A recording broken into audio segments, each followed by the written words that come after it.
శ్రీ బండారు దత్తాత్రేయ గారు ఈ చక్కని కార్యక్రమాన్ని నిర్వహిస్తున్నారు. వారికి శుభాకాంక్షలు తెలియజేయడం కోసం, అలాగే మీ అందరినీ కలవడం కోసం ఈరోజు ప్రత్యేకంగా ఇక్కడ వచ్చాం.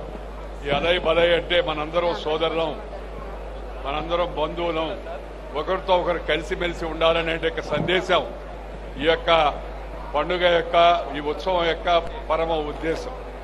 ఇవాళ దేశంలో కులం పేరుతో, మతం పేరుతో, వర్గం పేరుతో, వర్ణం పేరుతో, జాతి పేరుతో జనాన్ని చీల్చే ప్రయత్నాలు చేస్తున్నారు. కొంతమంది అక్కడెక్కడో ఏదో నేపాల్లో జరిగింది, ఇంకేదో జరిగింది, అక్కడ జరిగింది, ఇక్కడ జరిగింది. ఇండియాలో అలాంటి అవకాశం లేదు. అది ఎవరన్నా ఆశలు పెట్టుకుంటే వాళ్ళు నిరాశ పాలవుతారని చెప్పని ఈ సందర్భంగా నేను మనవి చేస్తున్నాను. ఎందుకంటే ఈ దేశంలో వేషం భాష వేరైనా మనమంతా భారతీయులం.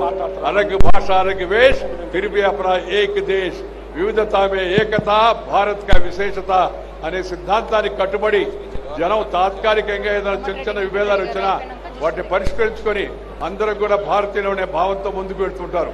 ఇలాంటి కార్యక్రమాలు శ్రీ దత్తాత్రేయ గారు, వారి కుమార్తె విజయలక్ష్మి మరి ఈ అలయ్ బలయ్ కమిటీకి చైర్మన్ గా ఉంటూ ఈ మంచి కార్యక్రమాన్ని నిర్వర్తిస్తూ మనకి ఎప్పటికప్పుడు ఈ ఐక్యత యొక్క సందేశాన్ని అందించడం చాలా ముదావం. వారిని హృదయపూర్వకంగా నేను అభినందిస్తున్నాను. అదేవిధంగా మీ అందరికి కూడా ఒకరోజు జరిగిపోయినప్పటికీ కూడా విజయదశమి శుభాకాంక్షలు. ఈ విజయదశమి మీ అందరి యొక్క జీవితాల్లో మంచిని ప్రోత్సహించాలని, అదేవిధంగా మీ అందరికీ కూడా శుభం కలగాలని కోరుకుంటూ మీ దగ్గర సెలవు తీసుకుని నమస్కారం. జై హింద్.